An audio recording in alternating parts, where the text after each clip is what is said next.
past 13 years, I have worked as a special education instructional aide at our local school district here in the state of California.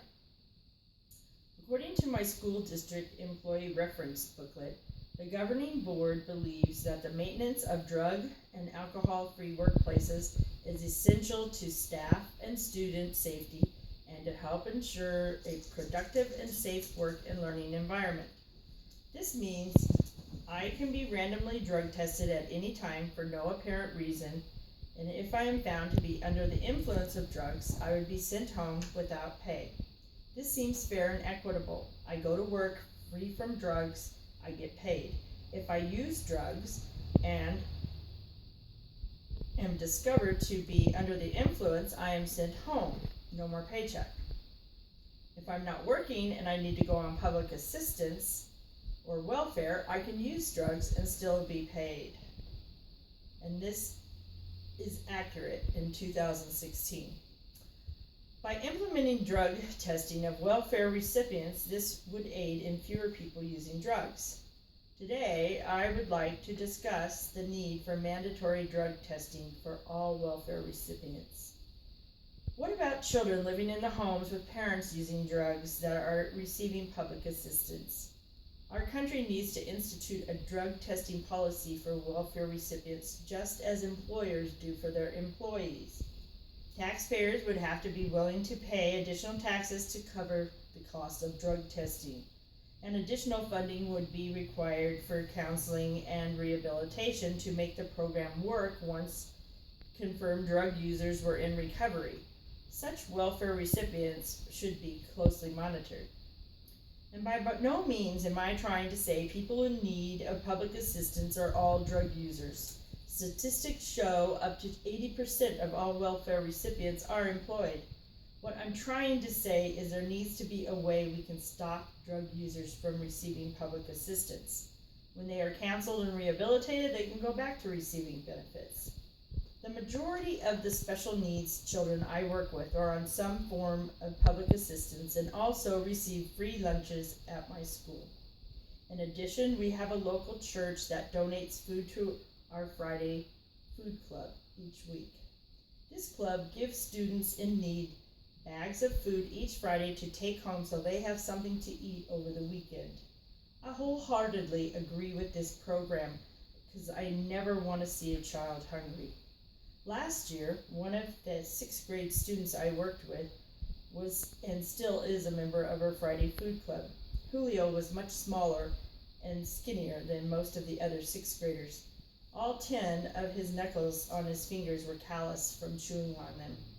His skin tone was splotchy due to malnutrition. Each day, I would bring him a vitamin drink and granola bar at nutrition break for him to eat, and we got to know each other a little better. Last June, he came into school one morning with one whole side of his face battered and bruised. After much prodding, he told me his mother's boyfriend had slammed his face into a couch when he was trying to keep the boyfriend from beating his mother. Long story short, Julio and his 2 younger siblings were removed from the home, and his mother and her boyfriend were arrested. An uncle has stepped in now and has full custody of Julio and his siblings. He is blossoming, which is wonderful to watch. No more callous knuckles. He's gaining weight and height like a normal 7th grader should. His hair is even growing now. Julio's mother was receiving public assistance for him and his siblings. What was she doing with that money? She definitely was not using it to buy food for her 3 children. What about children living in the homes with parents using drugs that are receiving public assistance? This country needs to find a way to enforce a drug screening policy for all welfare recipients in order to stop the use of drugs while being paid by our government. Most employers in the United States have some form of drug testing of their employees.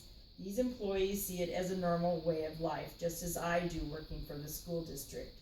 We need to include public assistance recipients into this process.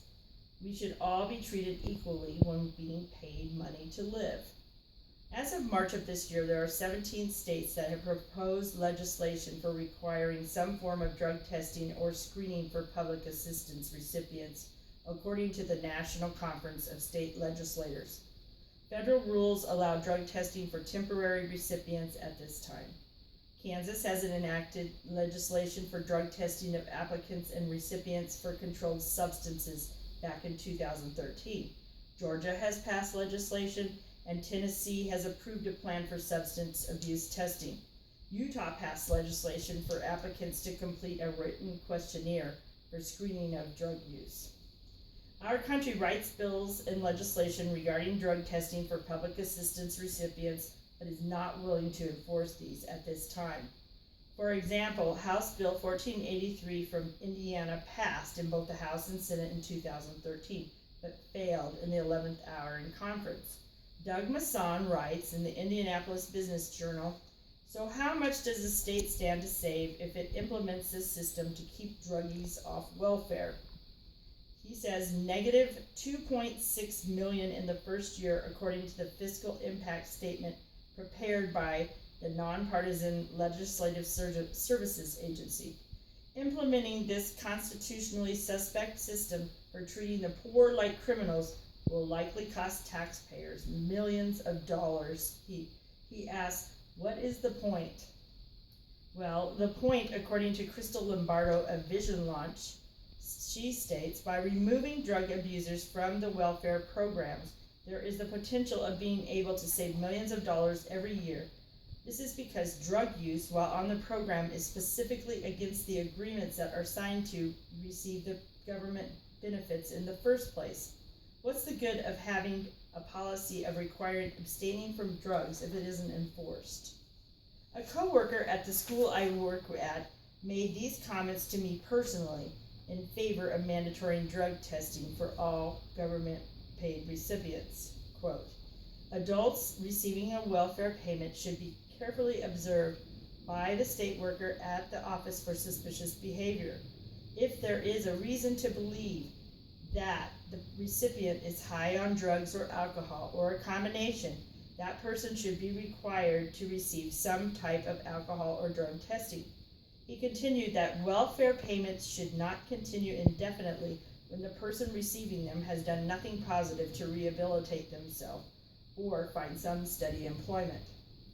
In conclusion today, I have shared with you the need for mandatory drug testing for welfare recipients. First, as a school district employee, I would be terminated if found under the influence of drugs or alcohol while on the job. And this seems perfectly normal as a requirement for me to stay employed. Why shouldn't this be the same for welfare recipients, as they are being paid also? Next, legislation has been proposed regarding drug testing for public assistance recipients, but not put into effect in 17 states due to lack of funding, among other reasons. The main other reasons are they have not been passed as they seem discriminatory against people in need of public assistance.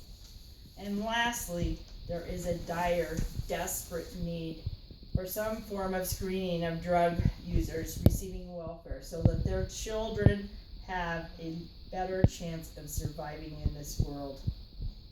Thank you for your time today.